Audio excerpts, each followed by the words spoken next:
नमस्कार, BTV news के इस बुलेटिन में आपका स्वागत है। सबसे पहले आइए एक नज़र डालते हैं आज की कुछ खास खबरों पर।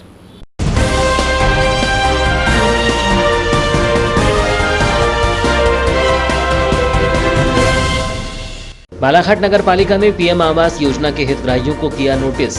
1 सैकड़ा हितग्राहियों को नगर पालिका ने थमाया नोटिस। खाते में राशि जमा होने के बाद भी नहीं कराया निर्माण कार्य। 1800 हितग्राहियों का हुआ है मकान स्वीकृत। 1100 हितग्राहियों के जियो टैगिंग का कार्य पूर्ण।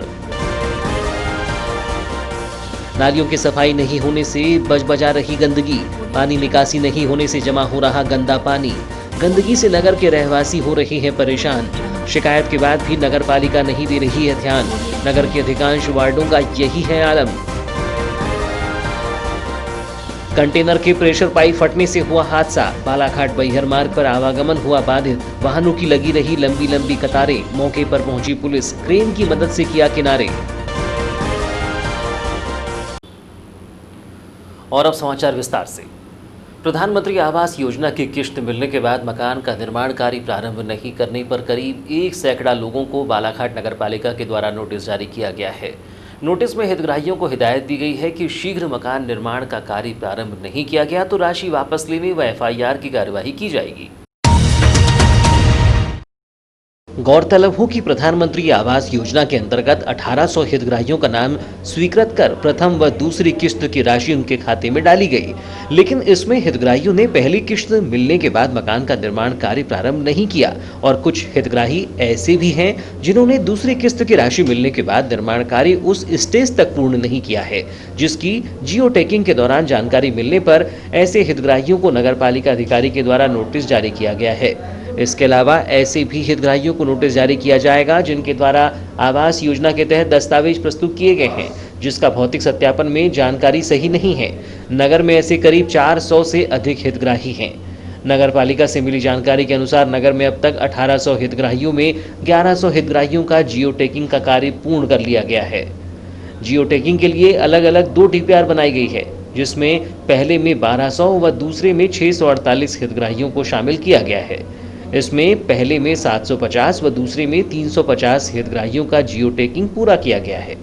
मामले में नगर पालिका CMO दिनेश बाघमारे ने बताया कि PM आवास योजना के तहत जिन हितग्राहियों को राशि स्वीकृत कर खाते में जमा की गई है और निर्माण कार्य प्रारंभ नहीं किया गया है, ऐसे हितग्राहियों को नगर पालिका के द्वारा निर्माण कार्य प्रारंभ करने नोटिस जारी किया गया है। निर्माण कार्य नहीं किए जाने पर उनके खिलाफ FIR दर्ज कर राशि वापस लेने की कार्यवाही की जाएगी। इसमें क्या है कि जिन्होंने प्रथम किस्त लिया और प्लिंथ लेवल में भी काम नहीं किया तो उनको बार बार बोला जा रहा है कि आप काम स्टार्ट करें ताकि हम सेकंड किस्त रिलीज़ करें। यही स्टेज सेकंड किस्त वालों की है कि सेकंड किस्त जारी करने के बाद भी लिंटल लेवल तक उन्होंने काम नहीं किया। तो ऐसे हितग्राही जो पैसे तो ले लिए हैं लेकिन काम स्टार्ट नहीं कर रहे, चूँकि उसमें सरकार का भी दबाव है कि आप जल्दी से जल्दी काम स्टार्ट कराएं, तो उस पर नोटिस जारी किया था कि ये शीघ्र ही काम स्टार्ट करेगा। पर ऐसे में कुछ हितग्राही जो काम नहीं करवा पा रहे, जो आगे की किस्त की रास्ता देख रहे हैं और उसके बाद कराना चाह रहे हैं, तो उन लोगों के लिए नहीं, ये तो स्टेज बाय स्टेज ही पैसा इनको मिलेगा। अब कोई सोचे कि मुझे 2 लाख रुपए मिल जाए और मैं फिर अभी प्लेन का लेवल का काम करूँ या लेंटल लेवल डालूँ, तो उनकी स्टेज है। हम 60,000 1,40,000 की जो इंस्टॉलमेंट है वो स्टेज बाई स्टेज काम करते जाए। हम एडवांस पेमेंट दे रहे हैं ना, जैसे 40,000 की देते हैं कि आप प्लेन आप लेवल कर लो, फिर 60,000 देते हैं कि आप रेंटर डाल लो, फिर 1 लाख देते हैं कि सब बाकी चीज़ें आप कर लो। ऐसे स्टेज पे हम उनसे काम की अपेक्षा कर रहे हैं। तो सर इसमें जो कुछ लोगों ने अपना अनावश्यक रूप से राशि का उपयोग किया है तो उनके ऊपर क्या कुछ कार्रवाई की जाएगी? सर क्या नोटिस दिया है कि आप काम स्टार्ट करें और नहीं तो उनके खिलाफ फिर जो नियम हमारा FIR दर्ज की जाएगी। इसके पहले भी हमने एक के खिलाफ FIR दर्ज किया था, उसको सजा भी हुई और पैसा भी उसको वापस करना पड़ा। मानसून सत्र प्रारंभ होने के बाद भी नगर पालिका के द्वारा नगर के वार्डों की नालियों की सफाई नहीं की गई है जिससे नालियों में गंदा पानी भरा हुआ है। इसके अलावा खाली प्लाटों में भरा पानी की निकासी की भी सुविधा नहीं की गई है जिससे स्थानीय रहवासी परेशान हैं। वार्डों की कच्ची नालियों में झाड़ियां उगाई हैं और गंदगी का आलम है जिससे मच्छर पनप रहे हैं और सूअरों का भी आतंक बढ़ रहा है। गौरतलब है कि कलेक्टर द्वारा नगर पालिका के स्वच्छता कर्मचारियों की बैठक आयोजित कर वार्डों में पानी निकासी की सुविधा और नालियों की सफाई करने के निर्देश दिए गए हैं, लेकिन नगर पालिका के सफाई कर्मचारियों के द्वारा इस पर ध्यान नहीं दिया जा रहा है। नगर के विभिन्न वार्डों में नालियों में गंदगी पसरी हुई है। इन दिनों पूरे देश में कोरोना संक्रमण का दौर चल रहा है। ऐसे में शासन प्रशासन द्वारा ही घरों और उसके आसपास सफाई रखने को कहा जा रहा है, लेकिन नगर में इसका पालन होता दिखाई नहीं दे रहा है। नगर के वार्ड नंबर 11 बूढ़ी रेलवे क्रॉसिंग के पास, वार्ड नंबर 6 चित्रगुप्त नगर, वार्ड नंबर 32, 33 सहित अन्य वार्डों में नालियों की सफाई नहीं की गई है। वार्ड वासियों ने बताया कि सफाई को लेकर स्थानीय जनप्रतिनिधियों और नगर पालिका के कर्मचारियों से भी कहा गया है, लेकिन इस पर कोई ध्यान नहीं दिया जा रहा है। वार्ड नंबर 11 बूढ़ी निवासी साधना कोचलवार ने बताया कि पानी निकासी की सुविधा नहीं होने से खाली प्लॉट में हमेशा पानी भरा रहता है। बारिश में पानी सड़कों से घरों में घुसने लगता है, जिससे काफी दिक्कतों का सामना करना पड़ता है। गंदगी के कारण मच्छर पनप रहे हैं और सुअरों द्वारा गंदगी की जाती है। इस समस्या को कई बार स्थानीय जनप्रतिनिधियों को बताया गया, लेकिन कोई ध्यान नहीं दिया जा रहा है। जब इधर तक इतना लेवल आया, नहीं तो क्या बोलते पूरा पानी यहाँ तक बह के आता है बारिश में। तो आपका नाम बताइए। मेरा नाम साधना कोलचलवार। कौन सा वार्ड पड़ता है ये? Ward number 11। अच्छा, ये हमेशा से ही ऐसा भरा रहता है कि पीछे छोटा सा तालाब समान? हमेशा से।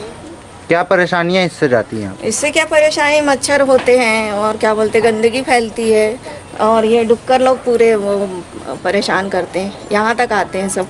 अच्छा, बारिश में क्या स्थिति रहती है? बारिश में स्थिति ये रहती है कि यहाँ से पूरा पानी यहाँ तक आता है, हम लोग के दरवाजे में अंदर तक भर जाता है। पूरी गंदगी भी आती है? गंदगी भी आती पानी के साथ में पूरा बह के। तो इसके लिए नगर पालिका को कितने बार किसके द्वारा अवगत कराया गया? अब अवगत तो कराए हैं, तो वो तो सुनते हैं ही नहीं है सुनवाई। पार्षद को भी बताए, पार्षद भी नहीं सुनते। हाँ हाँ बोल देते, हो गया। अभी हम लोग का मकान बन रहा है तो पूरा यहाँ ऊपर तोड़े हैं, तो पूरा मलबा ये सब डलवाए हैं, नहीं तो यहाँ तक पानी था। सभी लोगों से पूछ रही थी। वहीं वार्ड नंबर 6 निवासी दिनेश तिवारी बताते हैं कि नगर पालिका के कर्मचारियों द्वारा नालियों की सफाई नहीं करने से गंदगी और गंदा पानी जमा रहता है। सफाई कर्मचारियों द्वारा नाली से कचरा निकालकर सड़क किनारे रख दिया जाता है, जिसे समय पर उठाया नहीं जाता, जिससे कचरे का ढेर पड़ा ही रहता है। बारिश को देखते हुए नालियों की सफाई कराया जाना चाहिए, जिससे पानी की निकासी हो सके। यहाँ खाली प्लाट में इतनी गंदगी पड़ी है, ये सब नगर पालिका वाले आते नहीं क्या साफ सफाई करने? नहीं आते हैं, पर उतना ध्यान नहीं दे पाते ना। जहाँ जहाँ देखो गंदगी पड़ी रहती है उतना ध्यान नहीं देते। लोग कचरा निकाल के डाल देते हैं, बस हो गया। बाहर की जो पड़ी हुई चीज़ें हैं उनको नहीं उठा पाते। अच्छा, यहाँ नालियाँ भी चौक दिख रही है, पूरा ये लोगों का निजी मलबा डला हुआ है इसमें। तो बारिश में जल भराव जैसी स्थिति बनती है? बनती है ना, क्योंकि नालियाँ साफ नहीं हो पाती और भरी हुई रहती है, तो पानी की निकासी नहीं हो पाती है। इससे बीमारी फैलने का वैसे भी कोरोना महामारी चल रही है ना। तो ज़्यादा से ज़्यादा साफ़ सफाई हो, इस और नगर पालिका प्रशासन ध्यान दे, यही उम्मीद के साथ हम लोग वार्डवासी। बीती रात भरवेली थाना क्षेत्र के अंतर्गत आने वाली गांगुलपारा घाटी के उतार पर कॉपर माइनिंग से भरा एक कंटेनर पलट गया, जिससे बालाघाट बैहर मार्ग का आवागमन सुबह करीब 11 बजे तक बाधित रहा, जिसके चलते बालाघाट से बैहर की ओर जाने वाले और छत्तीसगढ़ बैहर से आने वाले बड़े वाहनों की लंबी कतार लग गई।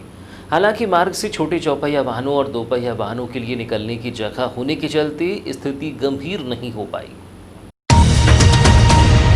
कंटेनर के मालिक राजू बिछावत ने बताया कि कंटेनर में कॉपर माइनिंग लोड है और उन्हें रात करीब 2:30 बजे सूचना मिली कि ट्रक गांगुलपारा घाटी पर पलट गया है। उन्होंने बताया कि ट्रक मलाजखंड ताम्र परियोजना से कॉपर माइनिंग भरकर नागपुर के लिए रवाना हुआ था। जब वो गांगुलपारा घाटी से नीचे उतर रहा था तो कंटेनर का प्रेशर पाइप फट गया, जिससे कंटेनर अनियंत्रित हो गया। उन्होंने बताया कि इस दौरान चालक मोत सिंह ने कंटेनर को साइड में लगाने की कोशिश की तो पत्थर में चढ़ गया, जिससे वो पलट गया। इस दौरान चालक को जहां हल्की चोटें आई हैं, वहीं परिचालक भी बच गया है। उन्होंने बताया कि कंटेनर पलटने से उन्हें काफी आर्थिक नुकसान पहुंचा है। कारण ये है कि कंटेनर बुरी तरह से क्षतिग्रस्त हो गया है। बालाघाट बैहर मार्ग गांगुलपारा घाटी पर सड़क के बीचों बीच पलटे कंटेनर से दोनों ओर का आवागमन बाधित हो गया। जिसके चलते लंबी दूरी तय करने वाले बड़े वाहन भी फंस गए और उनके चालक परिचालकों को गांगुलपारा घाटी पर ही रुकना पड़ा है। इसकी सूचना सुबह आवागमन कर रहे लोगों के द्वारा भरवेली पुलिस को दी गई, जिसके बाद पुलिस ने मौके पर पहुंचकर क्रेन की मदद से कंटेनर को किनारे करवाया, जिसके बाद आवागमन सुचारू किया गया। कोरोना संक्रमण के दौरान प्रारंभ हुई हायर सेकेंडरी स्कूल 12वीं की परीक्षा के 5वें दिन 13 जून को राजनीति शास्त्र का प्रश्न पत्र 97 परीक्षा केंद्र में एक ही पाली में संपन्न हुआ, जिसमें 5,242 परीक्षार्थियों में से 5,150 परीक्षार्थी शामिल रहे और 92 परीक्षार्थी अनुपस्थित रहे। परीक्षा शांतिपूर्ण संपन्न हुई, जिसमें कोई भी नकल प्रकरण नहीं बना है। गौरतलब है कि कोरोना महामारी के चलते 20 मार्च के बाद होने वाले हाई स्कूल और हायर सेकेंडरी स्कूल के प्रश्न पत्र स्थगित कर दिए गए थे, जिसमें शासन द्वारा हाई स्कूल की परीक्षा के बचे प्रश्न पत्र को स्थगित कर जनरल प्रमोशन दे दिया गया और हायर सेकेंडरी की परीक्षा जून माह में कराने का निर्णय लिया गया था, जिसके चलते 9 जून से 12वीं के बचे प्रश्न पत्रों की परीक्षा प्रारंभ की गई। परीक्षा केंद्र में शासन की गाइडलाइन का पालन कराते हुए परीक्षा संपन्न कराई जा रही है, जिसके तहत जिले में 125 परीक्षा केंद्र बनाए गए हैं, जिसमें 24,722 परीक्षार्थी नियमित रूप से उपस्थित होकर अपने विषयों के प्रश्न पत्रों को हल कर रहे हैं। कोरोना संक्रमण के कारण पर्यटकों के लिए बंद किए गए कान्हा राष्ट्रीय उद्यान में 15 जून से सफारी शुरू की जा रही है। पर्यटकों और संबंधित अधिकारियों कर्मचारियों को इस दौरान शासन द्वारा जारी दिशा निर्देशों का पालन करना होगा। सफारी के लिए ऑनलाइन टिकट सुविधा पहले की तरह आरंभ हो गई है। प्रबंधन द्वारा पार्क भ्रमण में जाने वाले वाहनों के लिए विशेष रूप से सैनिटाइजर स्थल का निर्माण किया गया है। सभी वाहन इस 6 फीट चौड़े, 3 फीट लंबे और 12 सेंटीमीटर गहरे स्थल से गुजरने के बाद ही पार्क में प्रवेश करेंगे। कलेक्टर दीपक आर्य ने कान्हा नेशनल पार्क के बालाघाट जिले में आने वाले मुख्य प्रवेश द्वार पर पर्यटकों की थर्मल स्क्रीनिंग और स्वास्थ्य जांच के लिए चिकित्सक और उनके स्टाफ की ड्यूटी लगाई है। मुख्य गेट पर पर्यटकों की थर्मल स्क्रीनिंग और स्वास्थ्य जांच के लिए सामुदायिक स्वास्थ्य केंद्र बैहर के डॉक्टर धनराज कोकोटे, वन औषधालय मुक्की के कंपाउंडर दिनेश पटेल और नर्स कार्य के लिए हीरेश्वरी ठाकरे और मुक्की की आशा कार्यकर्ता ज्ञानवंती टेकाम की ड्यूटी लगाई गई है। कान्हा नेशनल पार्क में अलग अलग समूहों से आए पर्यटकों को केवल 4 पर्यटकों की ही अनुमति होगी। वहीं एक ही परिवार से आए 6 लोग एक वाहन में भ्रमण कर सकेंगे। कैंटर वाहनों में सोशल डिस्टेंसिंग का पालन कराने के लिए 18 की जगह 12 व्यक्ति और 2 गाइड के स्थान पर एक ही गाइड जा सकेगा। 10 वर्ष से कम और 65 वर्ष से अधिक आयु के पर्यटकों को प्रवेश नहीं दिया जाएगा। पर्यटक कर्मचारी, गाइड, वाहन चालकों को मास्क और सैनिटाइजर का उपयोग करना अनिवार्य होगा। सभी प्रवेश द्वारों पर स्वास्थ्य विभाग के दल द्वारा थर्मल स्क्रीनिंग की जाएगी। यदि किसी पर्यटक का तापमान अधिक पाया जाता है तो उन्हें प्रवेश द्वार के पास बने आइसोलेशन कक्ष में रखा जाएगा। फिलहाल समाचारों में वक्त है एक छोटे से ब्रेक का। ब्रेक के बाद हम फौरन हाजिर होते हैं, तब तक बने रहिए बीटीवी न्यूज के साथ।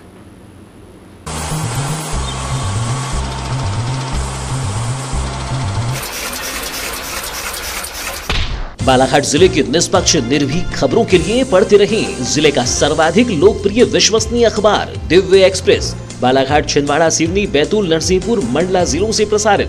विज्ञापन हेतु संपर्क करें 9399213808, 8109853142। कार्यालय दीन बंधु चौक, बालाघाट। वारासिवनी क्षेत्र अंतर्गत ग्राम आलेझरी में शासकीय तालाब से मिट्टी का अवैध उत्खनन करने के मामले में वारासिवनी तहसीलदार ने एक जेसीबी मशीन सहित एक ट्रैक्टर को मौके पर जाकर जब्त किया है।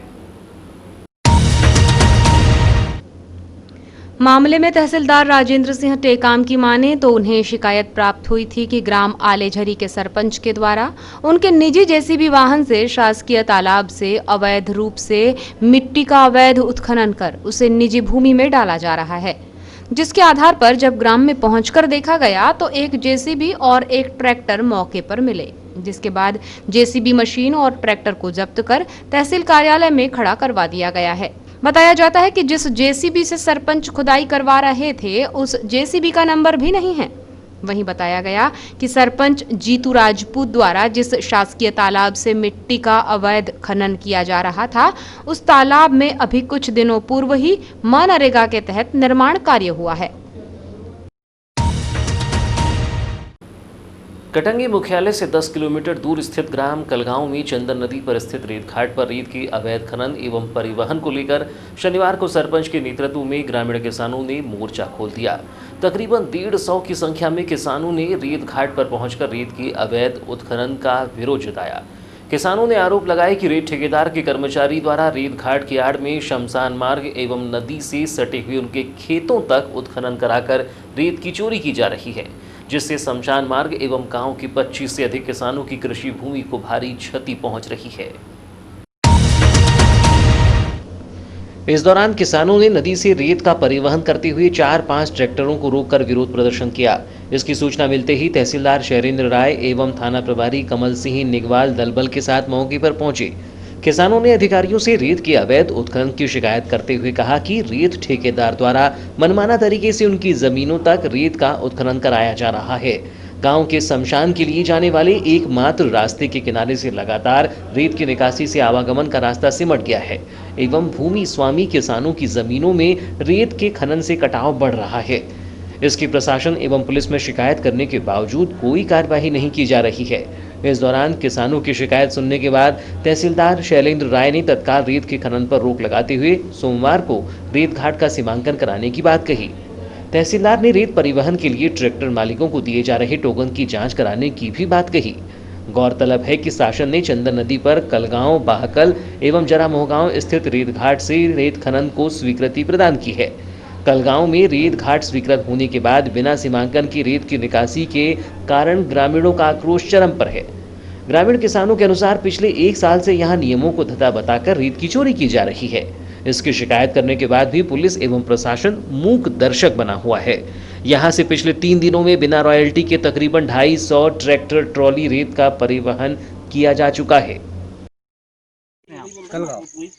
आज ये नदी में रेत अवैध उत्खनन चल रहा है, आप यहाँ आए, क्या समस्या है आपको? समस्या हुई है सर, हमारी खुद की भूमि स्वामी हम भी पड़े और परेशानी एक है, हमारी जो बैलगाड़ी आ रही है इससे कटा हो रहा है, जगह खराब हो रही है ट्रैक्टर ज़्यादा के, और यही परेशानी, पानी का लेवल नीचे हो रहा है। फिर मेरा खुद का स्वयं का मकान बना रहा हूँ जी मैं, तो मेरा ट्रैक्टर यहाँ से वापस गया है। ट्रैक्टर जार था, इधर आओ, बैलगाड़ी से रेत ले गया हूँ मैंने, 1500 रुपया लगेगा। लेकिन कौन ने बोला है बादशाह? तो अभी मेरा मकान का काम खड़ा है रेत की वजह से, 1500 रुपया लगेगा। और रामकिशोर नाने ट्रैक्टर वालों को फोन करके बुलाता है, अरे बुलाता है, अभी बताता हूँ ट्रैक्टर वाले से मैं साक्षी करके, और 1 से 1000 रुपये लिया, 1 से 1500 लिया, अभी सबूत है हमारे पास ट्रैक्टर वाले। मामले में कलगांव के सरपंच रामेश्वर पटले ने बताया कि नदी में अवैध खनन से शमशान घाट और किसानों की जमीनों को नुकसान हो रहा है। ठेकेदार द्वारा रेत घाट स्वीकृति की बात कहकर लगातार रेत की निकासी की जा रही है। हमारी मांग है कि पहले रेत घाट का सीमांकन किया जाए ताकि खनन की आड़ में शमशान की जमीन व किसानों की निजी जमीनों को नुकसान न पहुंचे। ये तो बहुत दिनों से चल रहा है, पर अभी तो 4 दिन हुआ तो बहुत ज्यादा चल रहा है। अवैध खनन हो रहा है या उत्खनन हो रहा है? अवैध खनन हो रहा है। अवैध खनन हो रहा है, तो आपने प्रशासन शिकायत की इस मामले में? हाँ, शिकायत भी की है। तो क्या बोलते हैं प्रशासन के अधिकारी? आ जाएंगे, कल आएंगे, वो 100 नंबर को भी लगाओ तो ले जाते हैं ट्रैक्टर और बाद में छोड़ देते हैं। आपका क्या कहना है, प्रशासनिक कार्रवाई के अनुसार छोड़ते हैं या कुछ पैसे लेके छोड़ते हैं? तब प्रशासन ही जाने कि अब उधर जाके वो कैसा कर रहे हैं। तो जब ट्रैक्टर चलेगा तो वो तो जाना चाहिए, तो रास्ता होना चाहिए। अवैध उत्खनन से क्या परेशानी है आप लोगों को? परेशानी ये है कि जो हमारे किसानों की जमीन है वो तो नदी में कटा होके जा रही है। जो हमारा शमशान घाट है, जो मैयत आएगी उसके लिए हमारे पास तो फिर वो ज़मीन नहीं बचेगी शमशान मैयत जलाने के लिए। तो आप अभी देख ही रहे हो कि वो पूरा आधा कट गया है। प्रशासन उस पर कोई, हम काम के लिए भी बोल रहे हैं, काम दे रही है, हम मटेरियल भी गिरा रहे हैं, प्रशासन वो काम को रोक दी है अभी उसने। ये कितने दिन से चल रहा है? मामले में कटंगी तहसीलदार शैलेंद्र राय ने कहा कि ग्रामीण किसानों की शिकायत के आधार पर सोमवार को रेत घाट का सीमांकन कराया जा रहा है तथा रेत परिवहन के लिए जारी किए जाने वाले टोकन पर्ची की भी जांच की जा रही है। ग्राम कलगांव में वहाँ पर ठेकेदार द्वारा रेत निकाली जा रही थी, लेकिन ग्रामवासियों द्वारा रोक दिया गया। सूचना मिलने पर टीआई साहब और हम लोग जो है वहाँ पर गए थे। ग्राम वालों की आपत्ति है कि हमको कुछ सूचना नहीं मिली कि यहाँ खदान स्वीकृत कर दी गई है और ये ठेकेदार जो है उनकी निजी ज़मीन में से भी निकाल रहा है। इसके लिए तय किया परसों की तारीख दी गई है सीमांकन करने के लिए माइनिंग इंस्पेक्टर और हमारे पटवारी RI की उपस्थिति में सीमांकन किया जाएगा, जिससे कि उसका रकबा मालूम हो जाए कहाँ से कहाँ तक उसका जो है सीमा है, जिसमें वो अपना रेत का कार्य करेंगे। सर जो ये घाट स्वीकृत हुए हैं, क्या इनको डंप भी करना है कि डायरेक्ट नदी से? डंप की परमिशन नहीं है, उनको निकाल के वहाँ से अपना राइट काट के भेजना है। तो सर ये जैसे जानकारी आ रही है कि इन लोग टोकन। बारिश का मौसम लगते ही जिले में सर्पदंश की घटनाएं लगातार सामने आ रही हैं। चिकित्सक भी सर्पदंश के घायल हुए व्यक्तियों को तत्काल ही चिकित्सालय लाकर उपचार कराने की सलाह दे रही हैं। ग्रामीण थाना क्षेत्र के मगरदर्रा में एक युवक को सांप ने डस दिया, जिसे उपचार के लिए जिला अस्पताल में भर्ती किया गया। कोरोना वायरस संक्रमण से बचाव हेतु लगातार प्रयास शासन द्वारा किए जा रहे हैं। इस हेतु 13 जून को बैहर अनुविभागीय अधिकारी के निर्देश पर तहसीलदार ज्योति ठाकुर एवं नगर परिषद बैहर एवं पुलिस विभाग की संयुक्त टीम बनाकर क्षेत्र का निरीक्षण किया गया, जिसमें शहर में बिना मास्क लगाए घूमने वाले तथा अपनी दुकानों, सड़कों पर गंदगी करने वाले, न्यूसेंस तथा पान मसाला इत्यादि खाकर सार्वजनिक स्थानों पर थूकने वालों पर जुर्माना किया जाकर जुर्माने की कुल राशि 4,300 रुपये अमले द्वारा वसूल की गई तथा सख्त हिदायत दी गई कि पुनः ऐसा प्रयास न करें। सख्ती से लॉकडाउन के नियमों का पालन करें, सोशल डिस्टेंसिंग का पालन करें। और अब अंत में चलते चलते आइए एक नज़र डालते हैं आज की कुछ खास खबरों पर।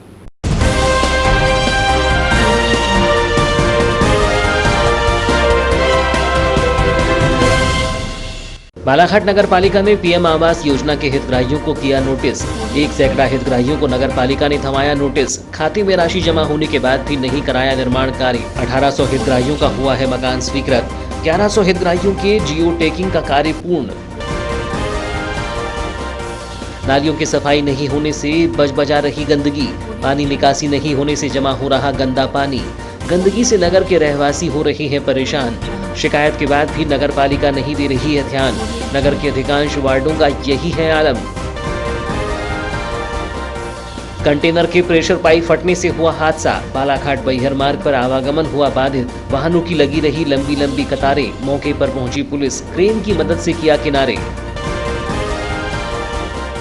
तो ये थी अब तक की खबरें। नई खबरों के साथ एक बार फिर हम हाजिर होंगे, तब तक के लिए दीजिए इजाजत। नमस्कार।